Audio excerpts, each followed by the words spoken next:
नमस्कार दोस्तों, I hope you are doing well. So today our topic spleen, और ये हमारा जो ब्लड का चैप्टर है, यूनिट है, ये हमारी कंप्लीट होने वाली है। 2 वीडियो में और कंप्लीट हो जाएगी, क्योंकि 27 चैप्टर्स तक है ये। ठीक है, तो हमारी ये पूरी यूनिट हो जाएगी, फिर हम करेंगे मसल्स की यूनिट। अब करते हैं बात स्प्लेन की।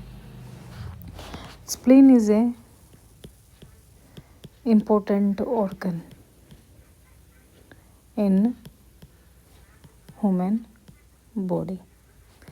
क्यों इम्पोर्टेंट है? क्योंकि ये क्या करता है, ये स्टोर करता है आरबीसी, डब्ल्यूबीसी, प्लेटलेट, मोनोसाइट्स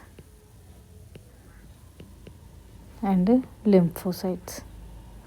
ठीक है, क्योंकि ये डिस्ट्रॉय करता है सेल्स को, इसलिए ये इम्पोर्टेंट है। तो स्प्लीन से ना एक क्वेश्चन आपको ज़रूर देखने को मिल जाएगा। ठीक है, वो किसी भी टाइप से आए, पर आएगा ज़रूर। तो अब कर लेते हैं स्प्लीन। स्प्लीन क्या है? देखो, स्प्लीन एक लार्जेस्ट लिम्फोइड ऑर्गन है। ठीक है, क्या है? Largest lymphoid organ. और ये सिचुएटेड कहाँ पे है? एब्डोमेन में। देखो, आपने ये वाला स्ट्रक्चर ज़रूर करना। ठीक है, ऐसे 4 इस तरीके से। ये अम्बलाइकल है सेंटर में, तो ये हाइपोकॉन्ड्रियम है।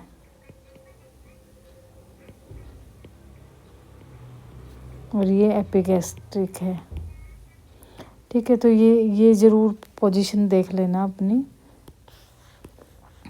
तो ये जो स्प्लीन है, ये कहाँ पे प्रेजेंट होगा? ये होगा हाइपोकॉन्ड्रियम में।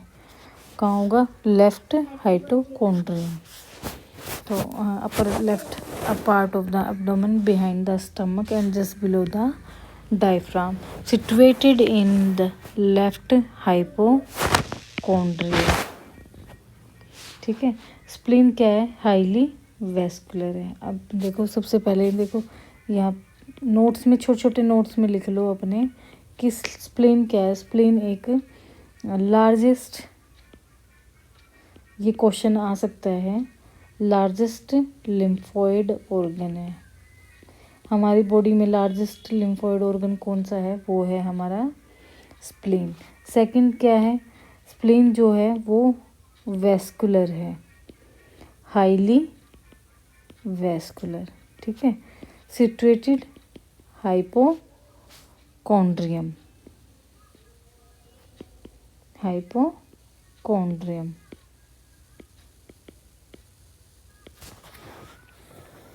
अबाउट 10% ऑफ पीपल, 10% ऐसे लोग हैं जिनको एक से ज़्यादा असेसरी स्प्लीन है, मतलब ज़्यादा स्प्लीन है।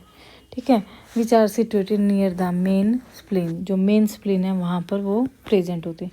Spleen covered by outer serous coat. ठीक है, एंड इनर फाइब्रोमस्कुलर कैप्सूल। अब सीरस से याद आया कुछ? तो सीरस मेम्ब्रेन में क्या प्रेजेंट थे? हमारे टिश्यू मैक्रोफेजेस। और कौन से टिश्यू में मैक्रोफेजेस प्रेजेंट हैं?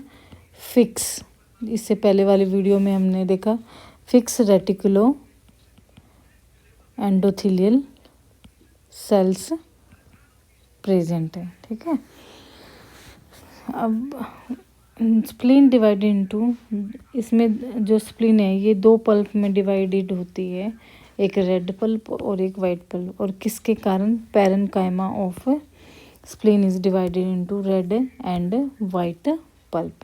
देखो, red pulp consist of venous sinus.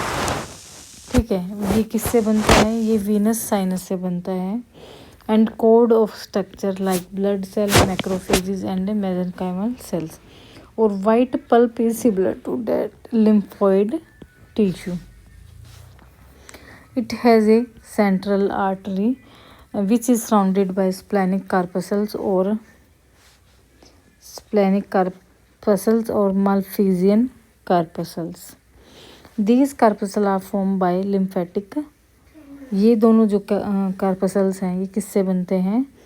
Lymphatic sheath containing lymphocytes and macrophages. Spleen play an important role in the, spleen का सबसे इम्पोर्टेंट रोल क्या है? Haemopoietic function in embryo. ठीक है, जब छोटा सा बच्चा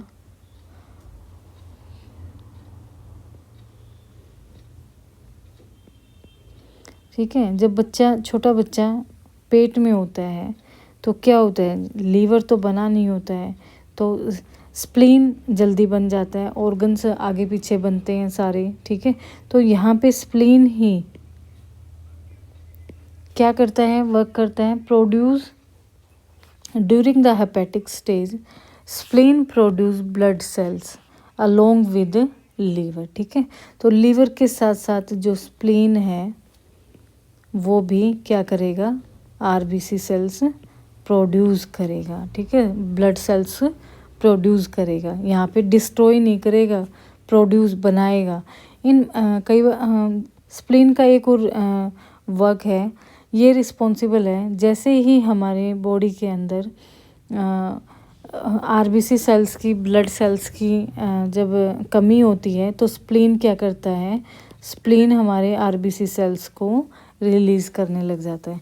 तो in myeloid stage it produce the blood cells along with liver and bone marrow. ठीक है, तो स्प्लीन का मेन फंक्शन क्या है? Spleen play an important role in the haemopoietic function in embryo during hepatic stage spleen produce blood cell along with liver. अब करते हैं destruction of blood cells. Destruction of blood cell older RBC. ठीक है, जो old RBC हैं lymphocytes and thrombocytes, देखो lymphocytes and thrombocytes. Thrombocytes कौन से होते हैं? क्या होते हैं? प्लेटलेट्स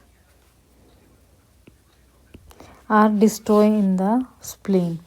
तो जो आरबीसी की लाइफ स्पैन है वो 120 डेज है। ठीक है, और थ्रोम्बोसाइट्स की है 1 to 10 days. Lymphocytes and monocytes की है 1/2 to 115, 1 से 10 भी, 12 भी एंड 15 भी। ठीक है, destruction occur mostly in the capillaries of, यहाँ पे ये क्वेश्चन आपका बन सकता है कि स्प्लीन में जो डिस्ट्रक्शन होती है वो कहाँ पे होती है? तो वो होती है हमारी कैपिलरीज में, स्प्लीन की कैपिलरीज में।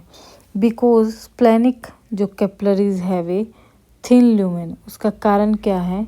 क्योंकि इन कैपिलरीज का जो ल्यूमेन है वो पतला होता है। So the spleen is known as graveyard of RBC. Question number यहाँ पे देखो, फर्स्ट इज लिम्फोइड ऑर्गन। ठीक है, सेकंड इज अगर कोई बच्चा पीड्स का एग्ज़ाम देता है उसके में ये पूछ सकते हैं, क्वेश्चन नंबर सेकंड बन सकता है। ठीक है, important role in foetus. Question number 3 RBC life span. और question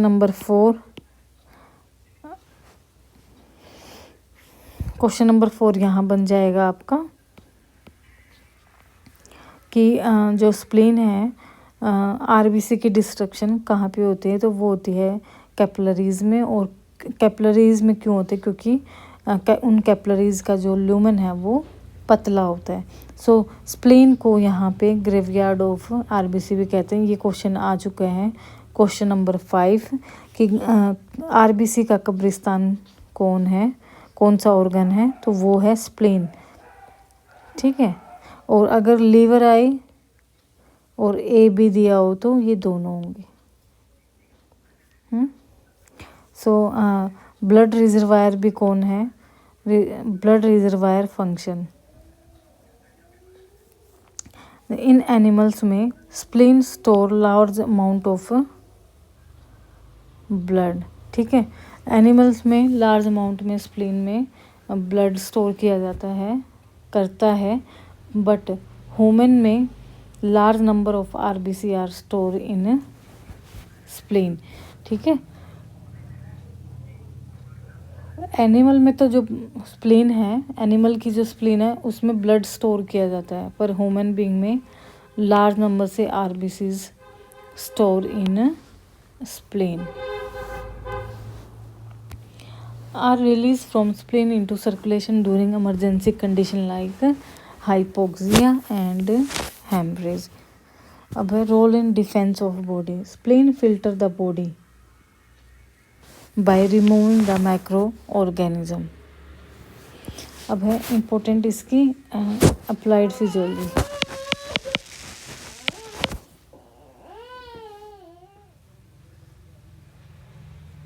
so applied physiology important है, आपको आ सकती है नर्सिंग के एग्ज़ाम में, ये अप्लाइड फिजियोलॉजी सबसे ज़्यादा आती है, ठीक है। फिजियो के एग्ज़ाम में भी आ सकती है, पर नर्सिंग के एग्ज़ाम में ये क्वेश्चन देखने को मिले हैं, इसलिए मैं आपको बता रही हूँ। तो स्प्लिनोमेगैली एंड हाइपर स्प्लेनिज्म। तो स्प्लिनो देखो, जहाँ भी जिस भी ऑर्गन के पीछे है ना मगैली आ जाए तो वहाँ पे होगा। मगैली का मीन्स होता है एनलार्जमेंट। क्या होता है? MEGALY, ठीक है। तो मगैली मीन्स एनलार्ज, किसी भी ऑर्गन का एनलार्जमेंट हो जाना, ठीक है। एक्रोमगैली। तो splenomegaly refers to enlargement of spleen, enlargement of spleen, increase in the activities of spleen is। देखो, जब स्प्लिनोमेगैली एंड हाइपरस्प्लेनिज्म, जब स्प्लीन की एक्टिविटी हाई हो जाए तो उसको बोलेंगे हम हाइपरस्प्लेनिज्म। ये कौन सी डिजीज़ से हो जाती है? जैसे कि इन्फेक्टिस डिजीज़ हो, मलेरिया हो, टाइफाइड हो, ट्यूबरक्लोसिस हो, inflammatory disease like RA and pernicious anaemia, ठीक है। विटामिन B12 से। Liver disease, haematological disorder like spherocytosis, ठीक है। तो स्फीरियो मीन्स डिक्रीज हो जाएंगे क्या? साइज ऑफ द सेल, ठीक है। सिस्ट इन स्प्लीन, या तो सिस्ट बन जाए स्प्लीन में। सिस्ट का मतलब होता है कोई भी इन्फेक्शन, एक छोटे से स्प्लीन के छोटे से एरिया में इन्फेक्शन हो जाना। होडकिंग डिजीज़, होडकिंग डिजीज़ क्या होता है? होडकिंग डिजीज़ कैंसर होता है, ठीक है। लिम्फोमा कैंसर, ठीक है। ग्लैंडुलर फीवर, आपको अभी मैंने इससे पहले वाली वीडियो में बताया था कि जो ग्लैंडुलर फीवर होता है, जो हमारे लिम्फ नोड होते हैं वहाँ उनमें स्वेलिंग हो जाना, कि मल्टी न्यूक्लियोलस हो जाना, ठीक है। Haemolysis resulting in anaemia, leucopenia, thrombocytopenia, increase in plasma volume. अब करते हैं हाइपोस्प्लेनिज्म। हाइपर में एक्टिविटी ज़्यादा होगी तो हाइपर में डिक्रीज, या एस्प्लेनिया, स्प्लेनिया, ठीक है। तो हाइपोस्प्लेनिज्म और hyposplenia refers to diminish functioning of spleen, partial removal of spleen due to trauma or cyst. Asplenia, asplenia means absence of spleen. Functional asplenia means normal function of spleen, ठीक है। तो congenital absence of spleen function acquired through surgical removal of spleen। तो जब अब हम surgical acquired through surgical removal spleen को बोलेंगे splenectomy, ठीक है। जब रिमूवल करेंगे स्प्लीन को तो उसको बोलेंगे splenectomy. Acquired through some disease which destroy spleen to such extent and become non functional, this process is called autosplenectomy, ठीक है। ओटोस्प्लीनेक्टमी, जो कि अपने आप ही रिमूव हो जाए किसी डिजीज से, ठीक है। ये नॉन फंक्शनल हो जाए, the disease which cause autosplenectomy are sickle cell anaemia and spherocytosis. तो ये आप अपने नोट्स में लिख लेना ज़रूर, ठीक है। ये आपके लिए इम्पोर्टेंट है एग्ज़ाम के लिए। कोई भी डिपार्टमेंट का बच्चा हो पैरामेडिकल एग्ज़ाम का, उसके एग्ज़ाम में ये सब आ सकता है। सो जाते जाते वीडियो को लाइक कर दो भाई, सब्सक्राइब कर दो और शेयर करो। Thank you so much. मिलते हैं नेक्स्ट वीडियो में।